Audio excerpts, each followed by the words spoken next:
Peace. It's the Black Elevator. I'm Jesse Lipscombe. You're still with us, which makes me feel amazing, and I know that this next guest is going to be happy that you're there to listen to him, because, I mean, sometimes he gets his feelings hurt. I'm just joking. It's Darren Jordan. Darren Jordan is a close friend of mine, but also he's somebody I've looked up to for so long. His take on the arts, the Black experience, representing, pulling up, putting shines and spotlights on people who often maybe have been in the shadows is what he does. He's taken his work with him everywhere he's gone, but he's left a serious impact and imprint in the city of Edmonton, Alberta. I'm very excited for you to hear Darren's story. Let's check it out now. Feeling like it's better than it's ever been. So all this hate shit is irrelevant to me. Like,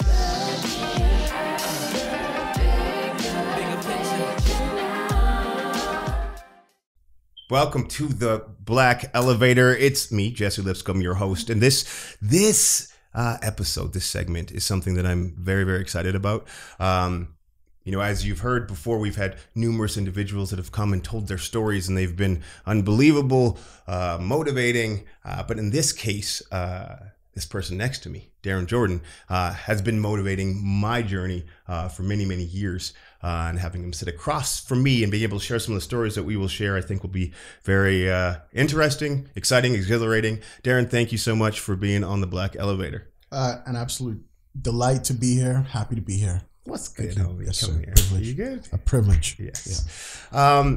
So what we do here, and I mentioned it before in a little preamble, but the thing is, you know, both of us have had journeys, and some of it, a lot of it's hard work, dedication, motivation. There's some luck, but oftentimes there's not a handbook on how to do it. And oftentimes there's not individuals that are able to, or at least in my case, they didn't say, Jesse, here, this is how it's done. This is how it's done, right?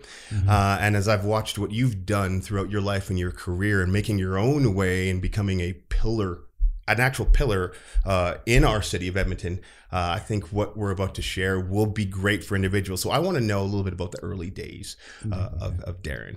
What was it in your early childhood, maybe the influences and supports you had that gave you that confidence, courage to do the things you've done? And we will talk about what those are, but I think those foundation is an important thing to start with. Foundation, great question. So I've got to take it back to my family.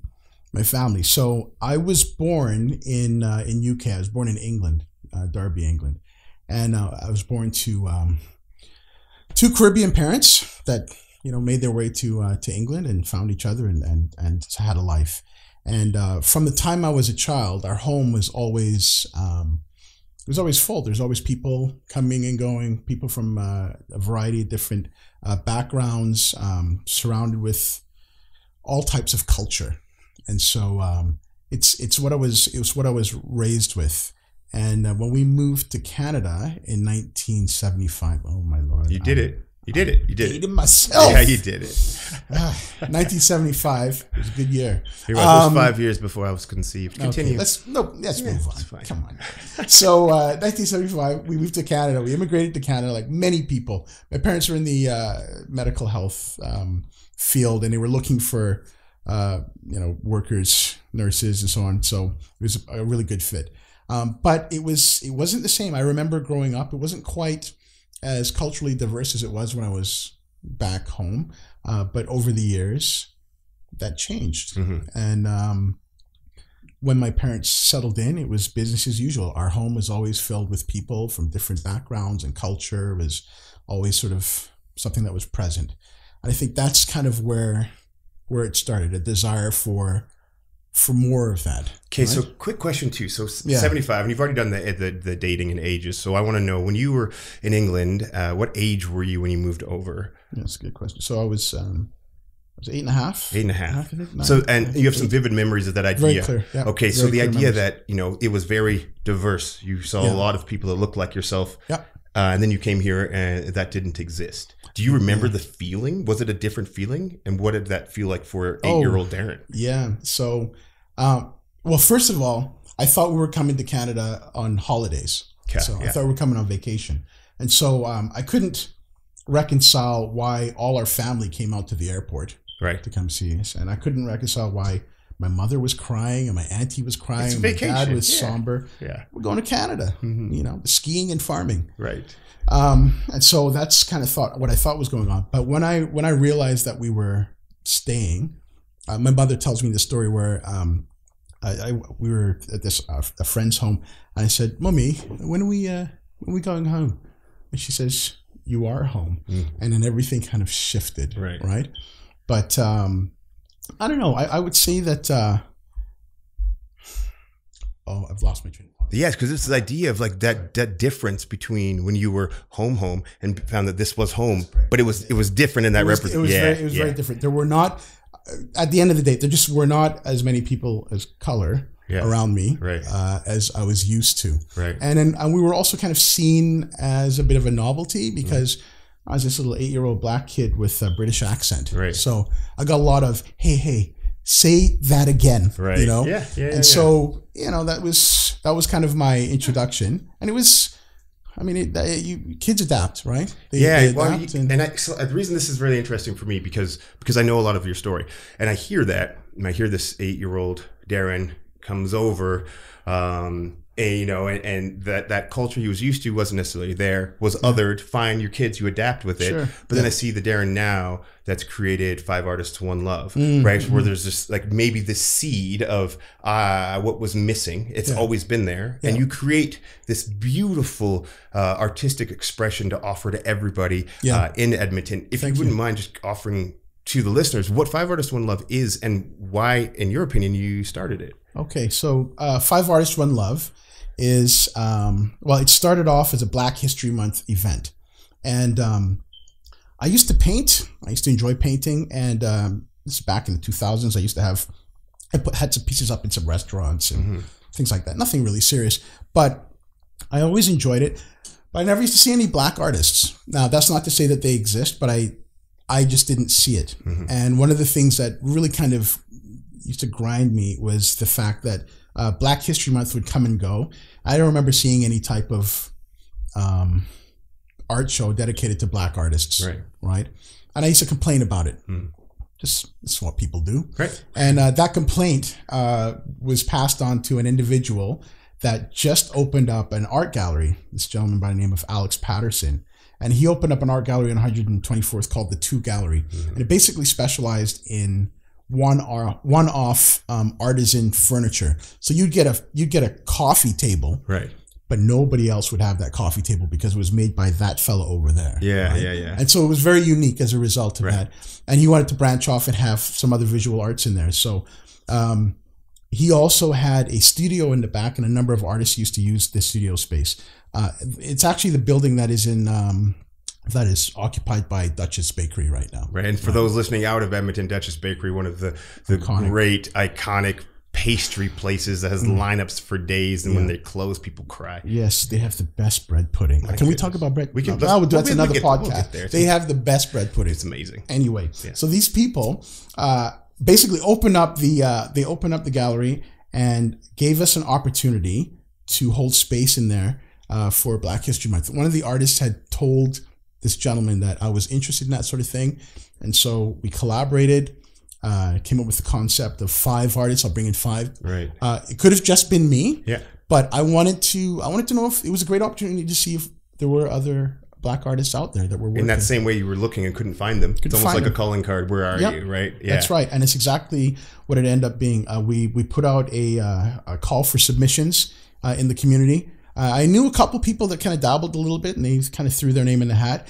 And we chose 5 artists. And we're very purposeful in terms of who these people were going to be, because one of the things that I wanted to do was educate the community at large and let them know that the black community is not. It's not that simple. It's not that. It's no monolith. It's not a monolith. Absolutely, it's not. It's not a singular entity. It's very multi-layered. It's a tapestry. And so I made sure that the people that were in the show represented different aspects of the diaspora. So we had people that were, I'll back up. I would say that in order to be in the show, criteria was that you were black. It's Black History Month, but you lived in the city. Right. Yeah. So I really felt that there's value in finding the people that are here and elevating them Absolutely. to a level where people know what they're doing and they realize that this city has and they're in touch. They here. have the finger on the pulse of what's actually happening, which is Absolutely. important. Now, how many years are we at now? We're 15. This 15 is years of it. One of the amazing things with this is not only is it a platform for Black artists to showcase, but it became this bridge, and it is this bridge to the rest of the city. So let's call it, the non-BIPOC aspects of our city, where they're seeing what is there, what's being able to be created. And I'm even looking on Instagram now and watching some of the artists that, got the spotlight from you, doing things they wouldn't have been doing before, painting huge murals, having big different openings. And everything I'm hearing keeps bring me back to little 8-year-old you of like, where are they? Like, yes, you're othering me, but like, I'm just one version of it. And I love seeing that, like that. And I think we don't often understand what it is, what's happening to us when we're young, but there's so much that is happening to us, good and bad. Agree. Right. And being able to maybe understand it and see it at an early age, not always as this is a negative thing, but what am I making? Right. And you're all about this idea of making and creating and opening doors, even in the work that you do on your day to day. I think this is another thing I'd love to chat about because it was a nice intersection with myself. Okay. So let's switch gears a touch and talk a little bit about what you do at the hospital. Okay. So I'm a child and youth care counselor. I went to school for that. So I worked with Children's Services for probably about 7-8 years. And then a program opened up at the Royal Alexandra Hospital, and it's a psychiatric assessment program for kids and adolescents. And so I was privileged to be invited to be part of the team there. Why did you get into this line of work? Again, it's from the time I was quite young. I always felt really comfortable connecting with people. And I always felt it was a calling to try to help somebody that was in need, or just sometimes just be, a sounding board, or be there for somebody to speak and you listen. And so I've always kind of been wired that way. Right. And I've always enjoyed kids, like working with kids. So in our neighborhood, our house was the corner house. Everybody was there. This in both homes? Both. England and here? Not England. Yeah. England, I was young, too young. But in Canada, our home was where people would come from different neighborhoods, and we would do a 3 or 4 block game of frisbee tag, and I would always be orchestrating these things, or we do garage sales, or we been event planning since always early. Bringing people together, and I try to make connection and have fun. So anyhow, the job that I chose was very similar. I was quite well suited for that, and I love it. I've been there for 26 years. And so what is it you do? Because I kind of jumped in earlier. You were talking about what you do with the kids and what kind of individuals are there. So the program actually is it's a psychiatric assessment for, as I said, it's an inpatient psychiatric assessment for adolescents and kids. So what happens is a physician might say they've got a patient on their caseload, and they're like, okay, Tommy's got bipolar, and he's not responding to his medication right now, right? Or we want to take a closer look at him in a safe environment. So they might be admitted that way. Those are what we call elective admissions, where kids come in, they're there for an assessment. They're usually there for about 3 or 4 months. 3 or 4 weeks, and then they transition back out into the community. Yeah. Is that more of the short term? That's the program. That's the main. I mean, sometimes each individual is unique, and their case is unique. The average stay is about 3 to 4 weeks. But sometimes we've had some kids, their condition is quite complex, and so they end up being there for a few months. But at the end of the day, you want to make sure that they're transitioning into an appropriate place and that they're healthy and ready to move on. So my job is to work with the kids directly. So I used to be what they call a CYDS, a child development specialist. So we would work with the kids and their families, but I no longer take a caseload anymore. They've developed another position called a milieu therapist. So my focus now is that's why you and I are connected. My focus now is to work with the kids as a group. So I run groups every day with these kids. I connect with them every day. And one of the things that we're trying to do is ensure that they have a sense of community while they're there. So they look across the room and they're not the other. right? It doesn't matter. It can be gender. It could be where they are emotionally, physically. When they look across the room, they don't feel judged. They don't feel that they are the other. Right. If I've done my job properly. Yeah. And so we try to develop a sense of community, have them feel safe, so that they can move forward in their treatment. And I'll run groups with the parents as well, to help to support the parents. But yeah, so it's similar to what I was doing, but it's a little bit more specialized now. So I'll bring in people like you and other people from the community to support these kids and have them hear other people's stories. Yeah, right? Absolutely. It's similar to what I do with Five Artists, One Love. Because I was just sitting here thinking, there's nothing you do that isn't community oriented. Yeah, it's very similar. People together. Yeah. Thank you. It's very similar because with Five Artists, One Love, I want to educate the community, people that are not of African descent. I want them to learn about what it is that we're doing and who we are. You can't hate somebody that you understand, or you're interested in, or you break bread with, or you experience their culture. Absolutely. How do you hate somebody like that, right? So I want that, but I also want kids in our community to see greatness when they walk into one of the shows. Absolutely. Right? That a person that looks like me did this, or look at a piece and go, that looks like my sister, or that looks like me. I want that experience. The kids that I work with, I want them to know that whatever it is that they're going through, right? That there are people in the community right now that are achieving excellence. There are people that they might be on the spectrum, or they might have ADHD, or they might have bipolar, or they might have depression, or have had it. But you know what? They've got a way to get through, right? And to move forward. Yeah. And for my kids that I work with at the hospital, to see that is transformative. We've mentioned this before, even for myself, it's been not even understanding the gravity and weight of being that or showing that, because for a lot of kids and adults, most of the time, that's the thing you put away. Right? That's the thing you put to the side because it's looked at in a certain way. That's the place where you don't necessarily feel safe. And I've been thinking about how safe people are brave people. Right. So if you can create safe communities like you're doing, then people feel free to be brave. Absolutely. And then they make amazing things. And we've seen it with what you do. That's I've even seen it in myself with my business partner and yourself, making me feel safer to be able to be more brave. Because it is a scary thing. And I know there's people listening that have different neurodivergent pieces to their brains that might not talk about them for these similar reasons. And I understand that it's a scary thing. But then when you see what you can do still and do differently, and there's a community of people doing things that it becomes this, it's like wing spread, knowing it's like this, there's this quote, like, why does a bird not worry about a branch breaking when it's sitting on it? Because if it does, it could just use its wings. A lot of us didn't know we had wings. That's right. Right? That's right. Yeah, and you do that work, and it's amazing, and it's contagious. Good. And I'm so happy other people get to hear about it that don't necessarily. I don't know if there's anyone who doesn't know you now. Like, okay, easy, come on, easy. But those who don't, okay. I'm just still tickled on the correlations as I'm listening to this story.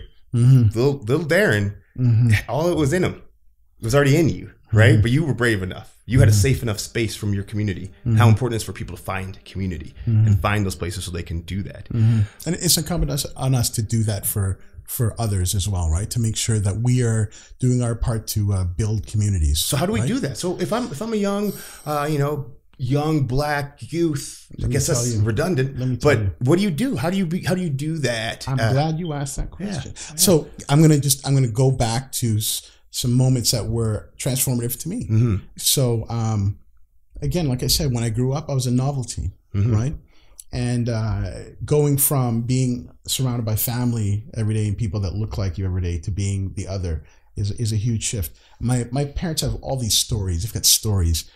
And my father told me a story about how I don't remember it, but he keeps reminding, every year he reminds me, how I came home one day and I was in tears. And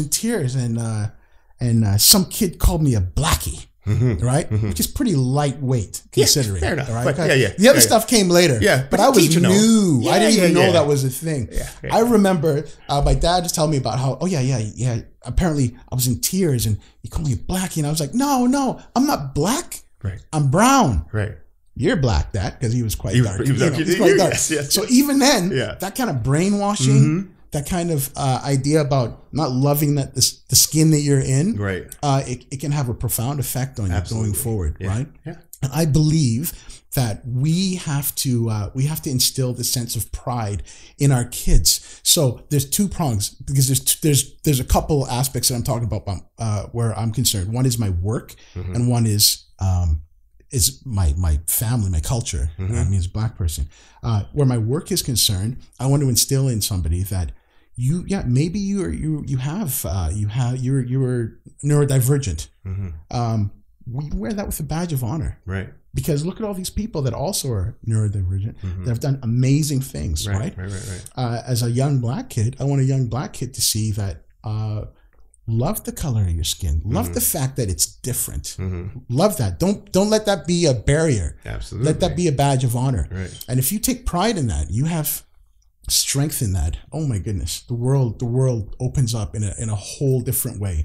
So you had the privilege of going to the States, right? And going to an all black college. Right? Absolutely. Those things don't exist up here. Not here. So, but what they did have up here were organizations, groups like Black Students Association. Right. So when I was in college, I used to go to the Black Students Association meetings, and I think you may or may not have been aware, but there was an organization called Ebony. Do you remember this? I don't. Oh, okay, Ebony. Yeah. So it's an acronym. It stood for Edmonton Black Organization of Nubian Youth. Okay. And so what would happen is, we had an elder, somebody from the community that had been involved in Black community for years in different capacities, and a group of youth. Some of the people you know. Right. For a lot of people from there went on to do some really good things. Right. And so we basically set up this organization where we could do what I was talking about. You could actually go and reach the youth. We would meet every Sunday, and every Sunday we would talk about current events as it pertain to us. We talk about what does it mean to be the only black kid in your school or in your class. Right? How amazing is that? A place to speak about. It was awesome. Just a place you can talk. Just about. A place to go. It was called the McDonald Building. It's downtown. We had the office space. It was good. But then what we would do is we would bring in black doctors, black lawyers, black business people, black therapists, and these young people could see what your options were, right? So if you wanted to be a baller, you want to do hip hop for a living, hey, that's all good. But you know what? You could also do this. Or both. Yeah, and so to provide that opportunity for people to see excellence in themselves, and to provide an opportunity to have people take pride in who they are and their history, and have a safe place to talk about it.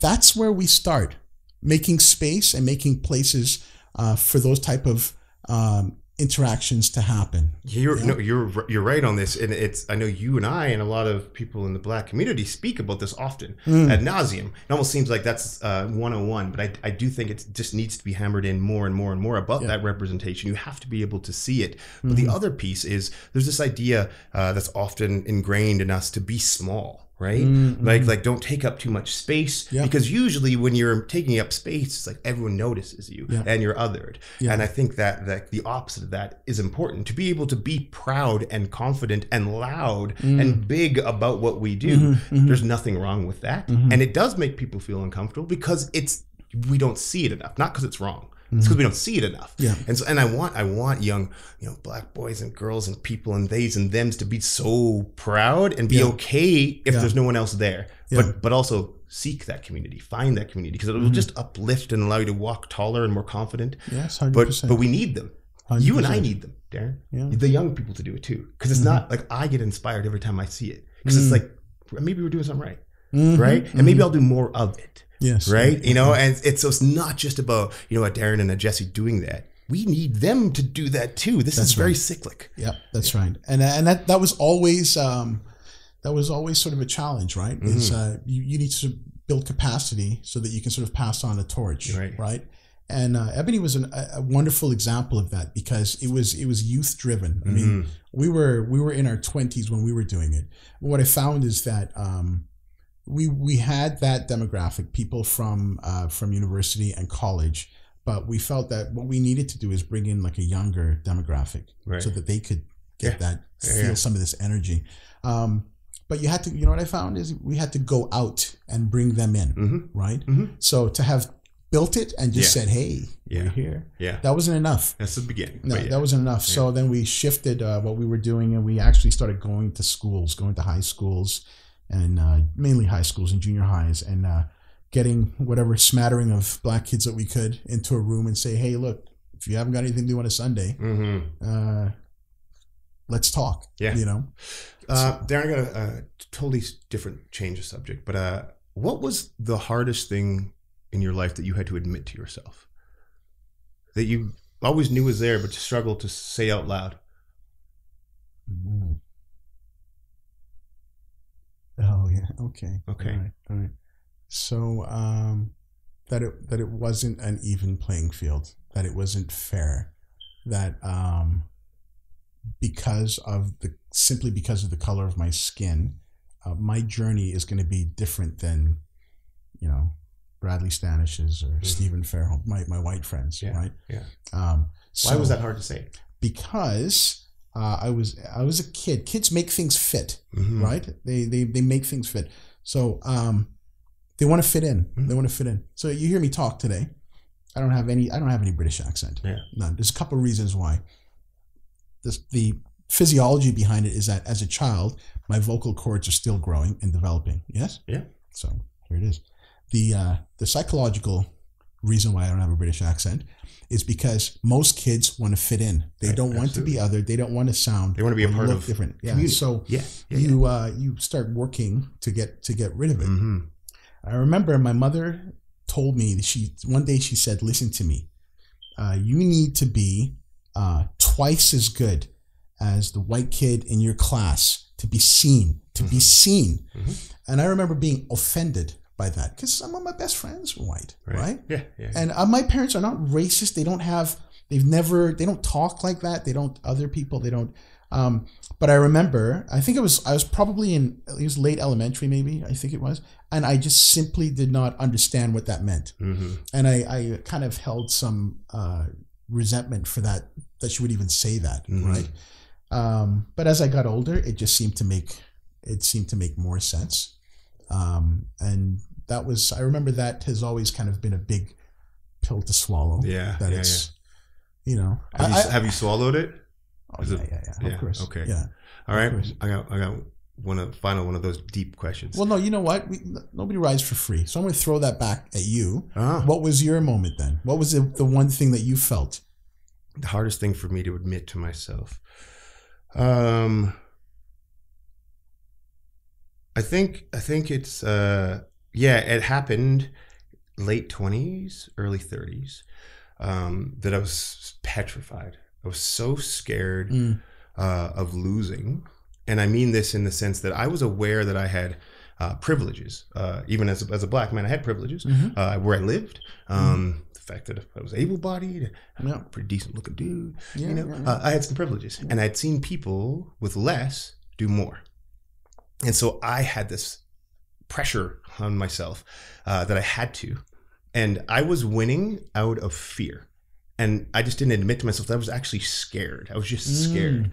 And then when I did, and I flipped it to instead of running away from fear and just running towards love, everything changed.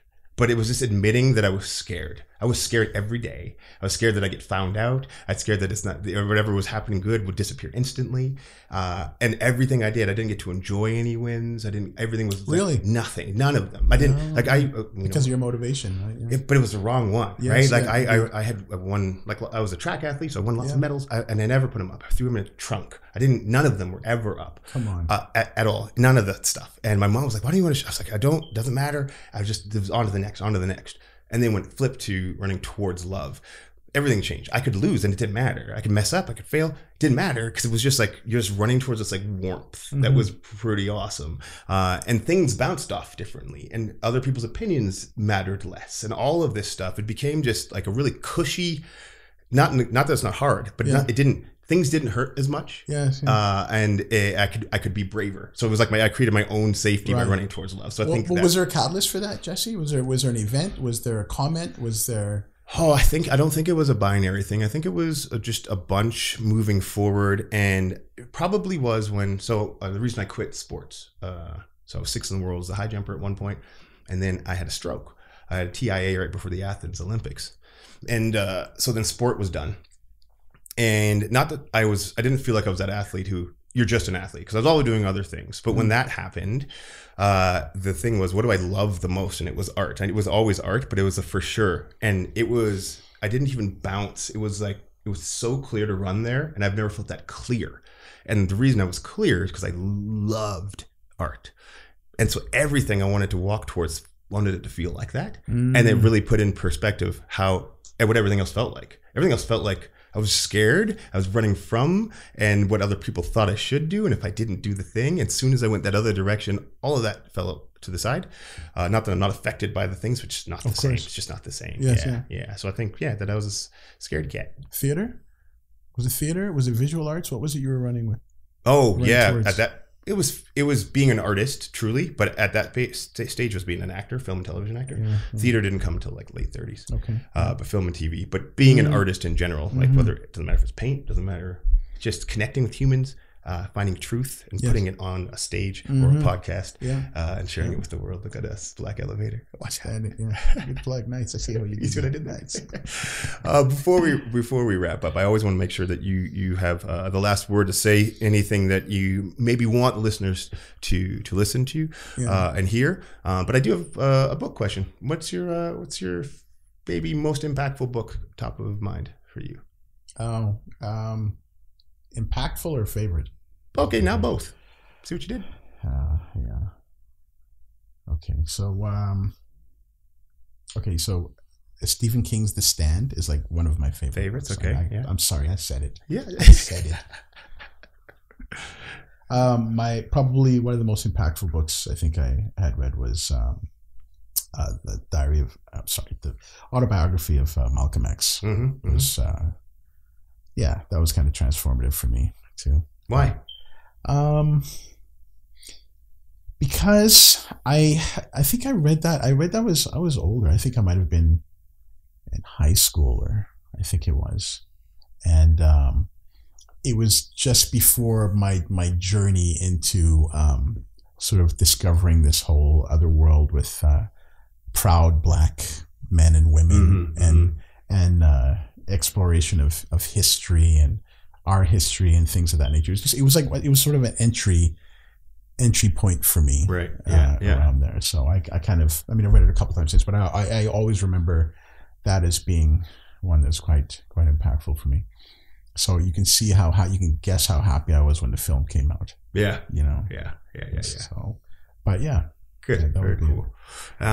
Any things you'd like to leave with those? Something that I didn't touch on that you really like to? Yeah. So I would say that I talked a lot about 5 Hours One Love in its early iterations, which was a small, sort of modest but very well received art show. But what I didn't talk about was that in our 5th year of doing it, the Provincial Art Gallery's director got wind of what we were doing, and he came and he watched and participated in the show. And he was so moved. He was new to Edmonton. He was so moved with not just the art, because the art was excellent. It was fantastic, but not just the art, but the people that were in the room. It was a very, very multicultural vibe, right? There were people that were in that gallery that have never stepped foot in a gallery before, which has always been the point. Yeah. It was accessible. It was inviting, and so it was at that point that the gentleman invited us over to do the show at the AGA in some form or other, and we've been there for the last 10 years. But in order to bankroll that, because everything changes now. Before I used to pay out of pocket because I didn't have kids. It was it's your passion, right? But in order to bankroll it now, we had to find means of generating income, and we never. I didn't even know anything about grants or anything about that. Yeah. So the hustle was on, and so what we did is I developed this music show. And the music show, we did an experiment at a place called the Yardbird Suite. It's a jazz club. Very famous jazz club. Yeah, and they basically, we told the story of how black music left the shores of Africa, hit the shores of North America, and its evolution. So we literally started with African drumming and went all the way through, spirituals to Mississippi Delta blues to, more current stuff. Yeah. And we told a story, and in between there was spoken word and all types of interactive things happening. And it worked. And that became a permanent fixture of this 5 Artists, 1 Love event. So there's the art show, which has still been going for 15 years. And the last 10 years, we have a music show, which we've had the privilege of having you on stage probably at least 3 times. And so, I just want people to know that if when they hear about 5 Artists, 1 Love, that it's kind of multifaceted. So and I guess for me, it just makes sense. I hear artist, and I assume in the same way I call myself an artist. Yeah, for me, it's not just a visual artist. Although one of the proudest moments myself for my father was your father was in the first show, first and the last one. And the last show, and I'm sorry, I don't want to cut you off. No, this is great. But there was a moment that unfolded there, and I was a little verklempt. I got a little shaky, a little emotional. You don't know, you were not aware, but your father came in and walked down the wall of his paintings, some of which were in the very first show, and the last painting I believe, is a picture of you and him. No, it's actually a picture I took while I was at Morehouse. And I was on the street, and I saw this grandfather and his grandson holding hands. Yes, okay, and I took it with one of the cameras. Okay. And I just wanted my dad to paint it. I would travel lots and find pictures. So you provided the image? I did. Okay, good. I knew there was a connection. Yeah, I knew there was a connection. It was very neat. Well, here's the deal. He was walking down there, and I looked back, and you were there. Yeah. And I just, the fact that the two of you were in the same space, and I could see your father was just really kind of taking in this. He was so this proud. moment, and then just to see you over there in your, but this is all your splendor, I thought, man, this is man, you did. That's what I mean. That's what you do on levels you don't know, right? But the joy you brought my family, that's just directly attached to it. And then when I see people tag the pictures and ask questions, you threw a rock 15 years ago. It created ripples, and they are going, and this is what I'm urging the listeners to do. It's find community or create community if you can do that, if you can do either of those. And even though it feels like a small stone or just an idea or something you need to get off your chest, understanding what that does for your neighborhood, your community, and abroad, it's unbelievable. And I'm sitting next to it. The ripples have created this conversation, and everything that we've done in the past is leading to whatever's happening tomorrow. But it's because you're brave, because you were safe, or safe enough to be brave. And I appreciate the work you do for the community and personally for myself and my family. Likewise, brother. I appreciate you and your family and the opportunity to be on the show. This is, again, making space for our stories. And absolutely. Yeah. I used to have a mantra. It was, if there is no scene or you can't find a scene, make a scene. Make a scene. Well, thanks for being on the Black Elevator, DJ. Respect. Absolutely. As always, this was Jesse. This was the Black Elevator, and it was my privilege and honor to sit next to this man. See you next time. Make music to break boundaries. Far beyond your skin, I wanna vibe with you. 12 a.m. up in the ride with you, blowing trees with you like this life is a breeze. I simplify my life these days. All them distractions, I put them to the side. We proceed with ease. Still emotionally devoted, so this music's potent. Runway open, and this time I know where I'm going. It's like an ocean when I stroke it from a distance or up close in. I'm trying to get it in before the window closes. You were just listening to K-Riz. Now, K-Riz was born in Toronto, Ontario, but currently lives in Edmonton, Alberta. He's shaped by the polarizing lifestyles found between Canada's east and west. K-Riz has truly come into a sound of his own that's drenched in varied experiences and one of the most unique voices that I've ever heard. I have the pleasure of calling him a friend, but also very inspired by the content and music that he creates. Thanks for tuning in to The Black Elevator. I'm your host, Jesse Lipscombe.